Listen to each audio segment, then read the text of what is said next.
مفتی عبدالرحمن عابد، Islamic scholar. سوال یہ ہے کہ عورت عدالت میں خلا کا دعویٰ کرے اور عدالت عورت کے حق میں یک طرفہ فیصلہ دے دے تو کیا عورت کو طلاق ہو جائے گی؟ کیا آگے کسی اور سے نکاح کر سکتی ہے؟ خلا کی عدت کتنی ہے؟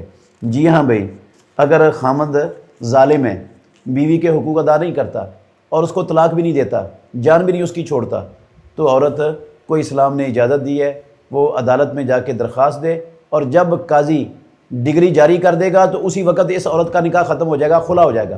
اس کو خلا کہتے ہیں، یہ طلاق نہیں ہوتی۔ تو خلے کی عدت رسول اللہ صلی اللہ علیہ وسلم نے ایک حیض مقرر کی ہے۔ سنن ابو داود میں حدیث ہے، رسول اللہ صلی اللہ علیہ وسلم نے ثابت بن قیس بن شماس رضی اللہ عنہ کی بیوی نے خلا لیا تھا، اس کو ایک عدت گزارنے کا حکم دیا تھا۔ ترمذی میں بھی ایک حدیث ہے، اس عورت کو بھی رسول اللہ صلی اللہ علیہ وسلم نے ایک حیض کی عدت گزارنے کا حکم دیا تھا۔ تو خلے کی عدت ایک حیض ہوتی ہے، طلاق کی عدت 3 حیض ہوتی ہے، حاملہ عورت کی عدت وضع حمل ہوتی ہے۔ تو یہ ایک حیض کے بعد اس خاتون کا آگے دوسری جگہ پر نکاح ہو سکتا ہے۔